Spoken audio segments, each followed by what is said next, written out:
Anunnaki workers some rest. These events are given in Genesis, but not well explained.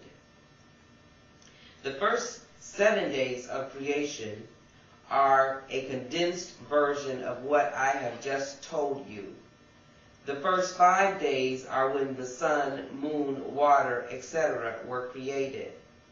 These represent the Sumerian gods in exact order of generation and symbol. As an example, the first generation Sumerian goddess is called Tiamat, or as her other name, the deep water. The first creation is of the deep, and the separation of its waters. The sixth generation god was Marduk.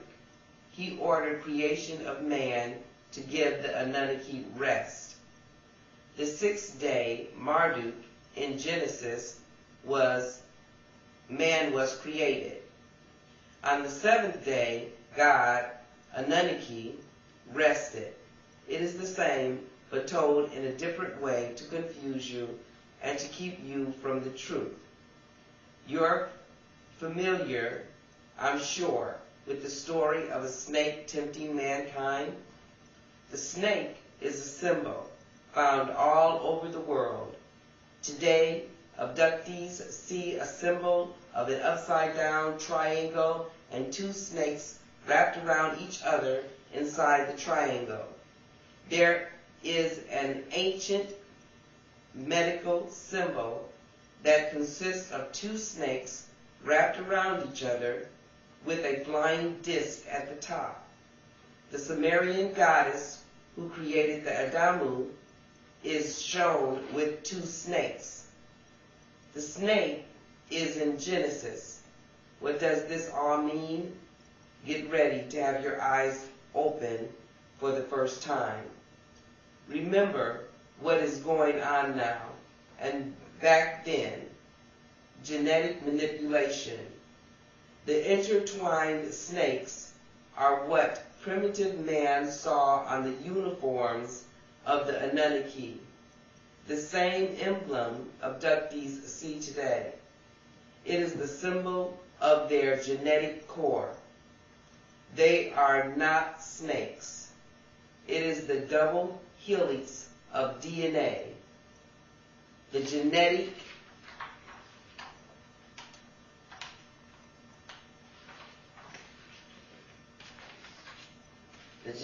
code. Thousands of years ago, man did not know about genetics and DNA. The helix symbol to them and to the abductees today look like snakes. The medical sign has the snakes and a winged disc. DNA and a flying disc. You can't get any plainer than this. The snake gave the power of knowledge to man. In biblical terms, to have knowledge of someone is to engage in reproduction. He knew his wife, and she bore a son. The snake gave man the power to reproduce. This was considered a sin by some.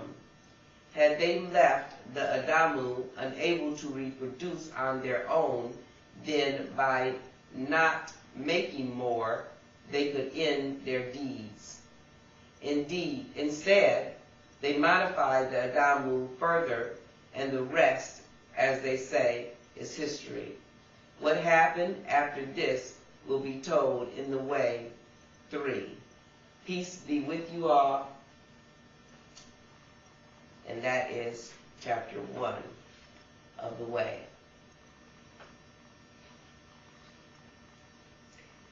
So, chapter 2. Why am I here? I'm sure you've asked yourself that question. Well, I'll continue reading and see if this will give us some type of answer. Why am I here? What is the purpose of life? Is there a God, and does this God care for me? What happens when I die? Why is there so much pain in the world? How do I change the world into a better place? Are there no answers? Yes. There are answers to all these questions and all the others that will ever arise. The first step is to believe in your own capacity to find them. The second is to become as a child in spirit as well as mind.